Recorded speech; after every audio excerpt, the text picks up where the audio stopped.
Ngaji Gurijan. Yawuru for how are you all? Since Ngambaburu Yawuru was mentioned, it's the company of the Yawuru people that's put into place subsequent to a long battle for native title.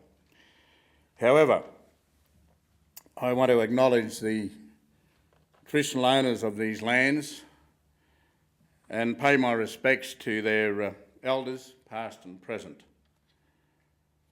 I feel honoured to have been invited back for a second time by the National Centre for Indigenous Studies and the ANU to deliver this 10th anniversary ANU Reconciliation Lecture. I also acknowledge Reconciliation Australia and the National Film and Sound Archive for their support for this event. It's pleasing to see students from the ANU who dedicate their skill and gifts to promoting reconciliation, and very pleased to have been part of the ceremony in honouring those students today. Vice-Chancellor Professor Ian Young, Professor Stephen Bottomley, Mr Michael Lobenstein, Your Excellencies, ladies and gentlemen.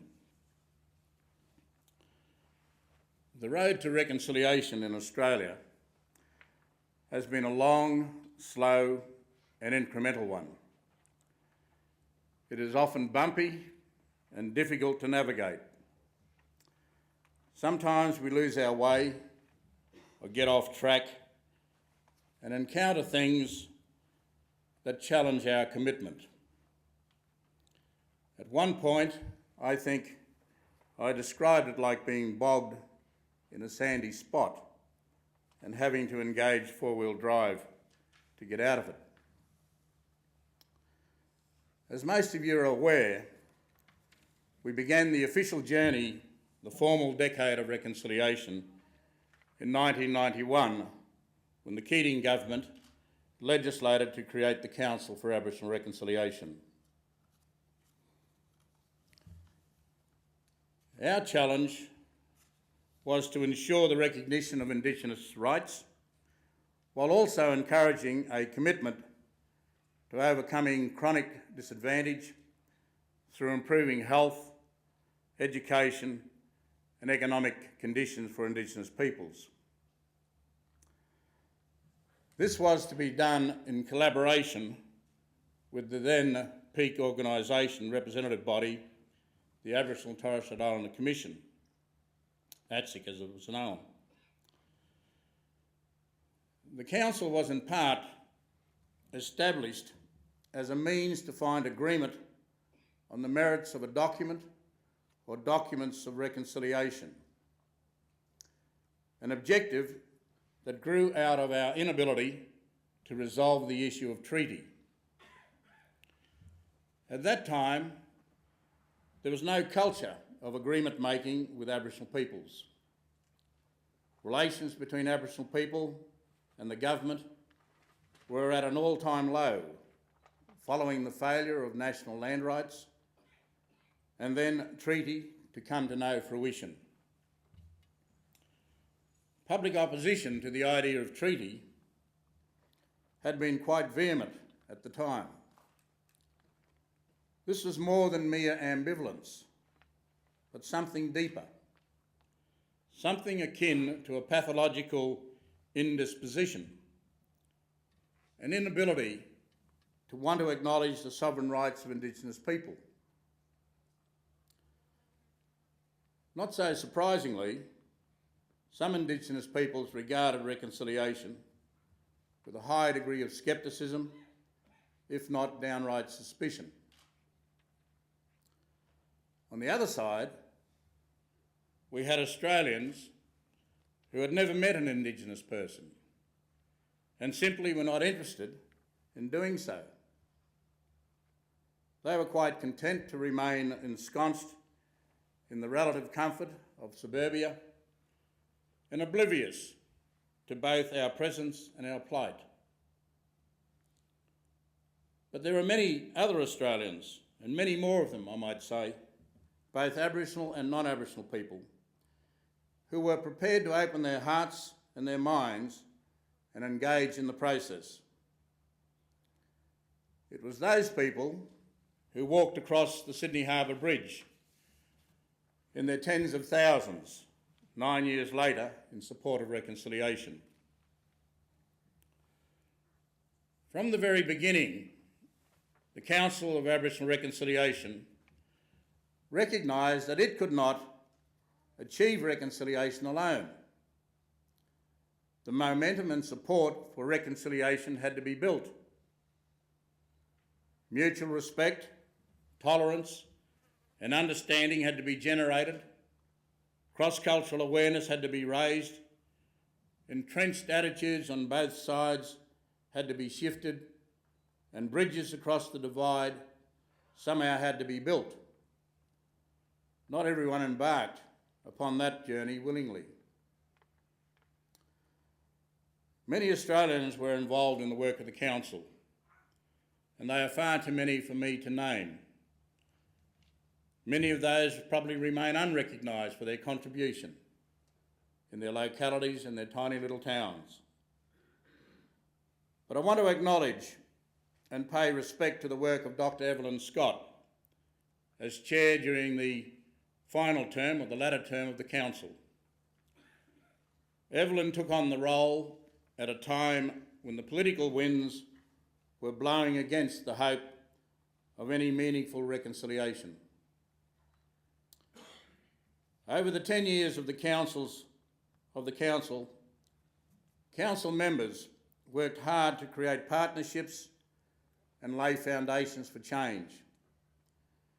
We worked with the mining and pastoral industry, the media, local government, as well as schools and community groups. Local reconciliation action groups and study circles were established, and numerous meetings across the country were held. The work commenced by the Council has been continued on by Reconciliation Australia and by state reconciliation committees all around Australia and by NGOs like ANTAR. Reconciliation Australia has done much to engage the corporate sector and to promote the implementation of reconciliation action plans. The spirit of reconciliation, of relationships based on respect and equality, is reflected in the work of the People's Movement, a movement driven by committed and dedicated everyday Australians. They're committed to a fair and just Australia. While the goodwill of everyday Australians is a testimony to how far we have travelled as a nation on the road to reconciliation, our governments have struggled to find a political resolution to the unfinished business of reconciliation. An unfinished business includes those unresolved reconciliation issues identified in the document of reconciliation prepared by the Council at the end of its last term. Amongst other things, it includes issues such as constitution and legislative reform, commitment to establish a process to negotiate a treaty, apology and compensation to the stolen generations, a national framework which sets benchmarks to address disadvantage, self-determination and political participation, social justice, land, culture and heritage issues. Australian governments have generally not performed well in advancing reconciliation.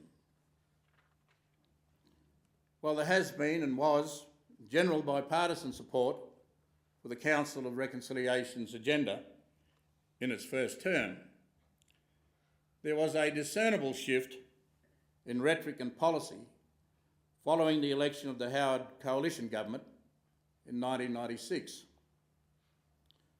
Prime Minister Howard signalled early on that he would adopt a more constrained approach to Indigenous affairs, including reconciliation.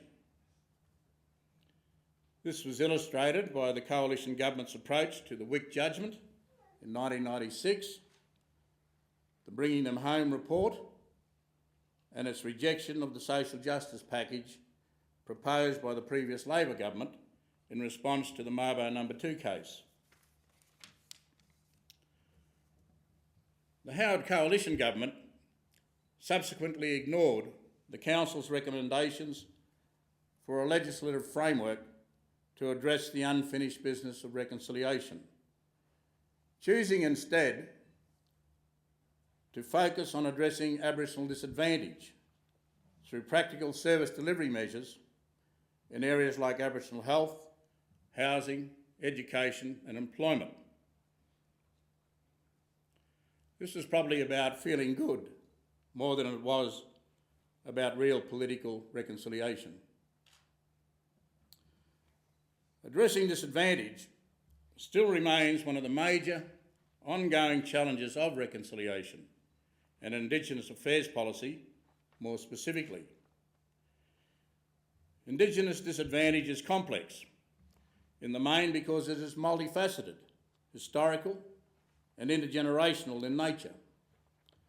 There are multiple factors associated with the causes of Indigenous disadvantage, many of which are interrelated with each other. Closing the gap targets have since been identified to focus efforts on improving outcomes in certain areas. Progress has been slow, but there has been some improvements, particularly in the area of Indigenous health. It is important to acknowledge the gains that have been made to date, because it is in these successes we should learn from and build upon. It remains, though, that there is much more yet to be done.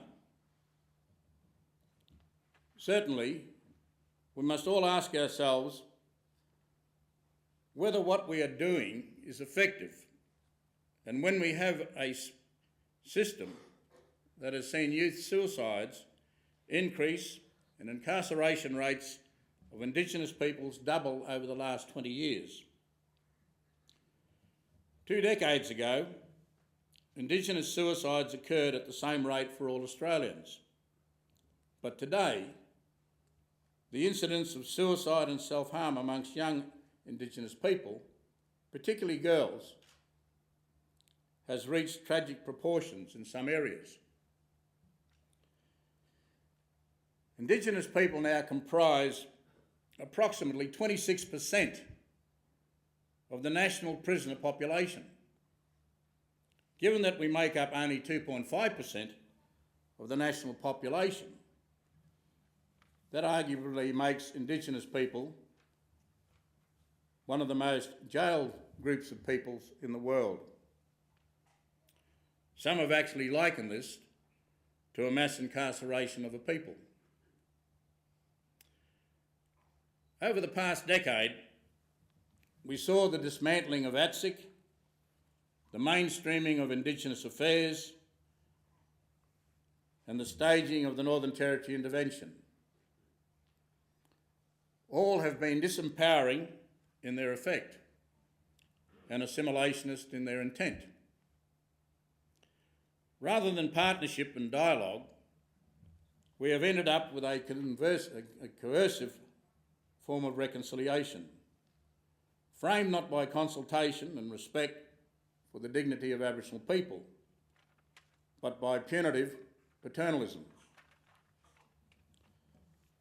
The Northern Territory emergency response remains a blight on reconciliation.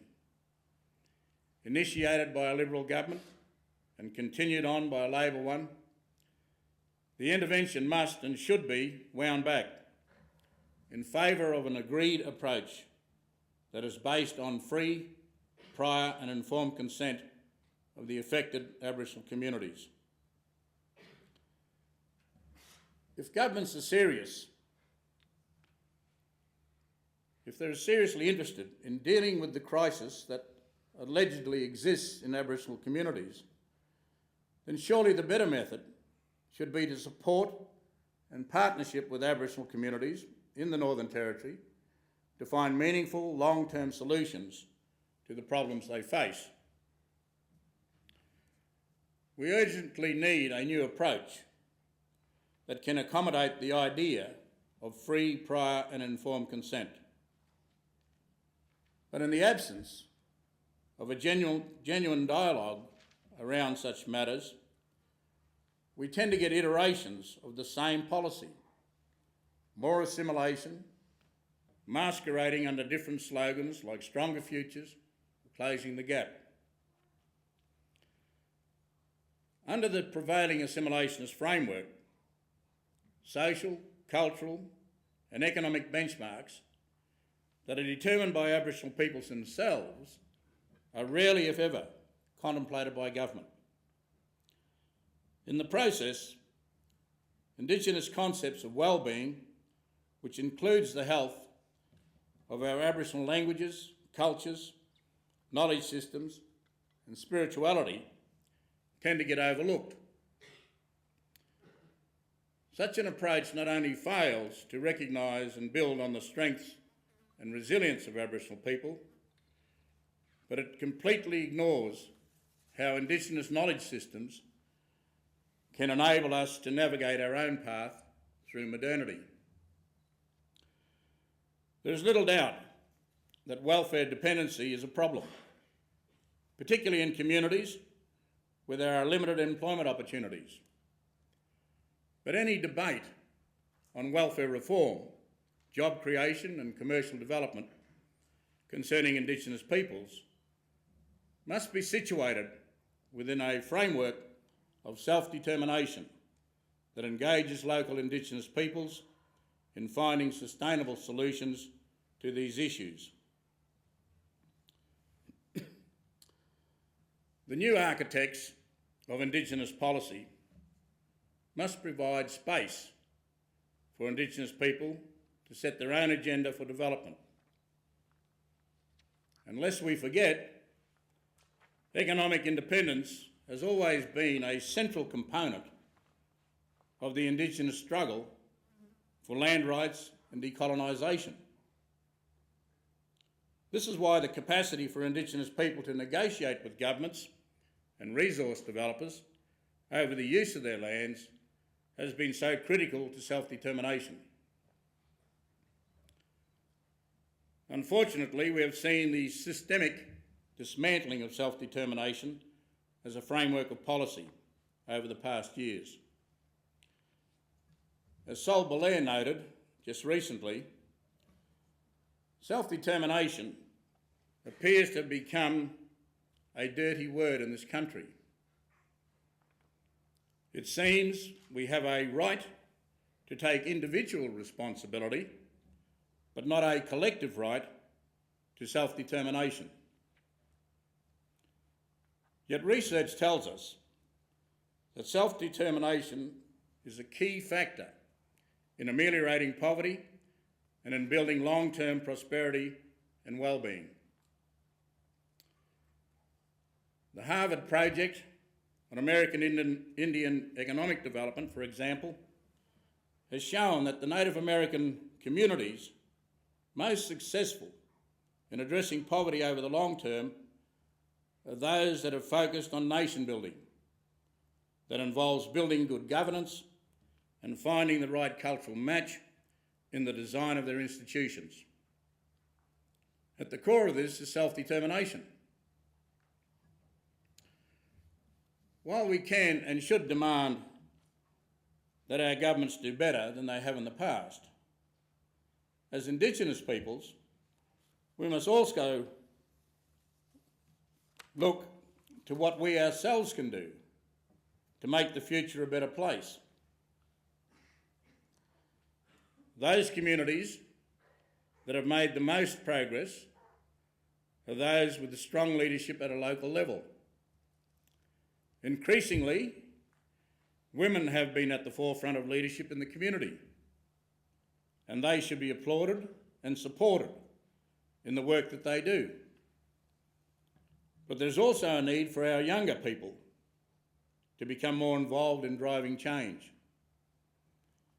It is critical for a diversity of voices to be heard and for the next generation of Indigenous leaders to engage in the debate about the direction of Indigenous affairs in this country.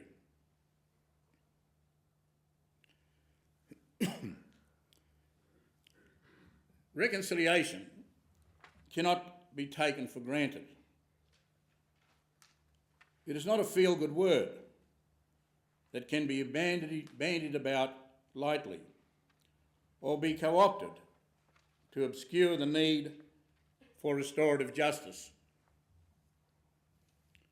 Too frequently, reconciliation is used to gloss over the sense of alienation, marginalisation and anger that many Aboriginal people still feel about the unjust way that Australia was settled. One of the great challenges of reconciliation is that we seem unable to co-author a shared narrative of a modern Australian nation state, one that justly recognises the coexistence of Aboriginal people as sovereign peoples of this land. There appears to be no political will to deal with the question of sovereignty and treaty, which have been raised by Indigenous advocates for many years. The courts have made it clear they cannot deal with the question of sovereignty, but that does not mean we cannot negotiate politically to resolve these matters or enter into treaties with Aboriginal peoples. The only impediment here is the lack of political will to do so. 5 years ago, we did have a major act of reconciliation occur, and I refer to the national apology delivered by Prime Minister Rudd in February 2008. The apology was historic and restorative, illustrating the potential for symbolism to be cathartic in its effect. Compensation, however, has not been forthcoming, even though it was a recommendation of the Bringing Them Home report. When Prime Minister Rudd made his apology to members of the Stolen Generations, he also put constitutional reform back on the agenda. This issue was not pursued further until Prime Minister Gillard announced the establishment of an expert panel to inquire into options for the constitutional recognition of Indigenous Australians. The panel handed its report to Prime Minister Gillard in January 2012. I'm not going to discuss in detail the expert panel's recommendations, not because I don't think they're laudatory, but because it may take us more time. Suffice it for me to say that the panel has highlighted the need for race to be eliminated from the Constitution as a basis for Aboriginal and Torres Strait Islander peoples and as a basis for lawmaking in this country more generally. There is multi-partisan support for recognition, as we saw earlier this year with the passing of the Act of Recognition in both houses of the Commonwealth Parliament. We are now awaiting the question that will be put to the voters, and this is a matter for the Parliament. However, the final proposition should be referred back for consultation with the Indigenous people. It was made apparent in the submissions and consultations conducted by the expert panel that Indigenous people would not be satisfied with token recognition. Recognition of Indigenous peoples in the Constitution has to be substantive, meaningful and commensurate with our unique identity as the First Peoples of Australia. Recognition of Indigenous peoples in our Constitution will also be a major test for reconciliation in this country. A successful referendum as most of you will know, will require a double majority, which means a yes vote from the majority of all our national electors, and a yes majority in at least 4 out of the 6 states. This is a very high bar.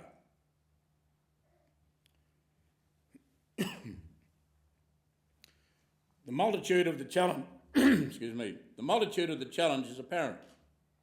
The magnitude of it is apparent.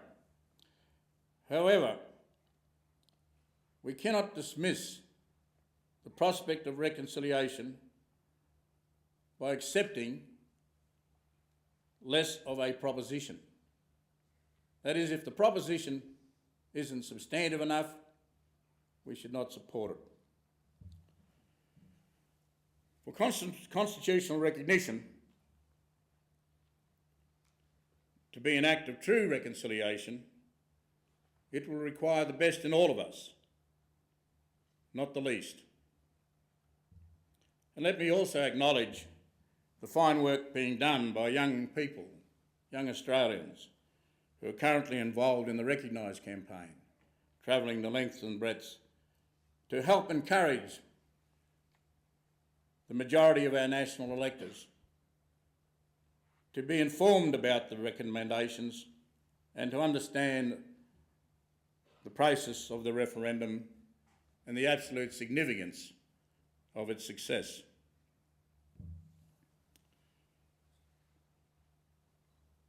The past is not going to be forgotten or forgiven. Its reconciliation will come when governments stop trying to make us, the Indigenous peoples, the same as everyone else. When they desist from constantly demanding we conform to every facet of mainstream society that wants to break down or deny who we are, especially with regard to our unique relationship to our land and community. There has to be acceptance that we are a collective of diverse peoples with our own uniqueness, and we are entitled to be as such. This is what has been taken from us, along with our lands, our spirituality, and our unique societal frameworks. And these matters have never been acknowledged or honestly faced up to, so that justice might result.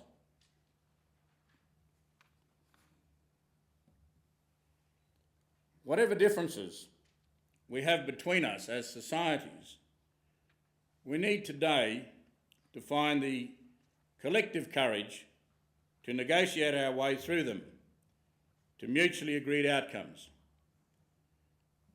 True justice may never be arrived at, but what we may achieve might give us peace and mutual respect. After more than 200 years, we Aboriginal people are due at least that level of respect and courtesy. It does not seem too much to ask. In my view, if such a course of path could be conceived and embarked upon, out of it much good would come. A better nation would be for our having found the courage to have embarked upon it. We might then perhaps be closer to arriving at our destiny of being a reconciled nation. I hope that we are up to the challenge. Thank you.